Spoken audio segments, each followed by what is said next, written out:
नमस्कार साथियों। जो भी कॉम्पिटिटिव एग्जाम्स की तैयारी कर रहे हैं उनके लिए हिंदी व्याकरण बहुत जरूरी है और हिंदी व्याकरण की नींव होते हैं स्वर। तो आज हम इसी नींव को एकदम पक्का करेंगे और स्वरों से जुड़ा हर कॉन्सेप्ट क्लियर करेंगे। तो ये रहा हमारा आज का सफर। हम समझेंगे कि स्वर क्या है, फिर जानेंगे कि ये कितने होते हैं और इनके प्रकार क्या हैं। इसके बाद हम मात्राओं को समझेंगे, और आह की खासियत जानेंगे और आखिर में एग्जाम में क्या पूछा जाता है उस पर फोकस करेंगे। चलिए तो फिर शुरू करते हैं सबसे पहले और सबसे जरूरी सवाल से कि आखिर ये स्वर होते क्या हैं। देखिए, बहुत ही आसान है।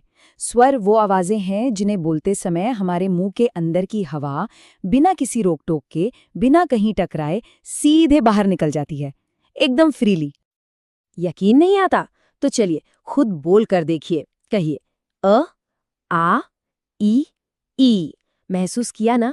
हवा कहीं नहीं रुकी, न जीभ से न होठों से।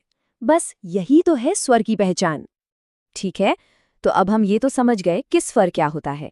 अब अगला सवाल, हिंदी में कुल कितने स्वर हैं और क्या इनके भी कोई प्रकार होते हैं? चलिए जानते हैं। इस नंबर को एकदम दिमाग में बैठा लीजिए। ये सवाल सीधा सीधा परीक्षाओं में पूछ लिया जाता है। हिंदी की वर्णमाला में पारंपरिक रूप से कुल 13 स्वर माने गए हैं, 13। और ये रहे वो हमारे 13 स्वर। सही उच्चारण बहुत जरूरी है, तो चलिए मेरे साथ साथ बोलिए ताकि उच्चारण एकदम पक्का हो जाए। अ, आ, ई, उ, रि, ए, ओ, अंग और आहा। शाबाश। अब समझते हैं इनके प्रकार। इन्हें बोलने में लगने वाले समय के हिसाब से हम इन्हें मुख्य रूप से 2 भागों में बांटते हैं। पहले है ह्रस्व स्वर। इन्हें बोलने में बहुत कम, मतलब एक मात्रा का समय लगता है।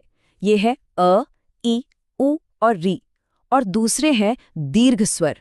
इन्हें बोलने में ह्रस्व से 2 गुना समय लगता है। ये है आ, ई, उ, ए, ओ और औ। वैसे एक तीसरा प्रकार भी होता है जिसे प्लुत स्वर कहते हैं। इसमें दीर्घ स्वर से भी ज्यादा समय लगता है। जैसे हम किसी को दूर से पुकारते हैं, सुनो, या फिर मंत्रों में ओम का उच्चारण करते हैं। पर हाँ, इसका इस्तेमाल ज्यादातर संस्कृत में ही होता है। अच्छा, अभी तक तो हमने स्वरों को अकेले अकेले देखा, पर जब ये किसी व्यंजन यानी क, ख, ग के साथ जुड़ते हैं तो क्या होता है? तब ये अपना रूप बदल लेते हैं और इसी बदले हुए रूप को हम मात्रा कहते हैं। तो मात्रा कोई नई चीज नहीं है, ये बस स्वरों के वो खास चिन्ह यानी सिंबल्स हैं जिन्हें हम व्यंजनों के साथ लगाकर नए नए शब्द बनाते हैं। ये टेबल बहुत बहुत ज्यादा इंपॉर्टेंट है। यहाँ हर स्वर और उसकी मात्रा का चिन्ह एक उदाहरण के साथ दिया है। जैसे आ की मात्रा आ से बना राम, ई की मात्रा ई से बना किताब। एक बात यहाँ पर गौर करने वाली है कि अ स्वर की कोई मात्रा नहीं होती। क्यों? क्योंकि वो तो हर व्यंजन में पहले से ही मिला होता है। जैसे क का मतलब है क प्लस अ। अब बात करते हैं हमारी 2 खास मेहमानों की, आ और अह।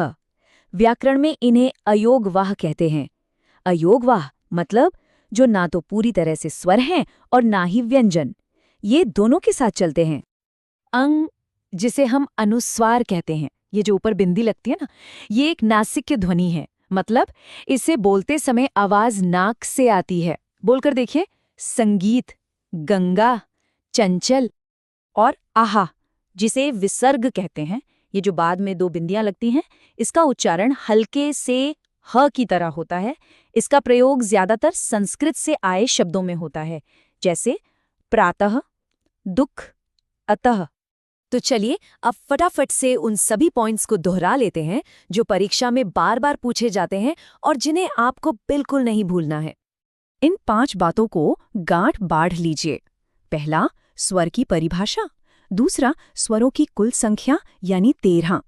तीसरा, ह्रस्व और दीर्घ स्वरों के बीच का अंतर। चौथा, मात्राओं का सही इस्तेमाल। और 5वां, अनुस्वार और विसर्ग में क्या फर्क है।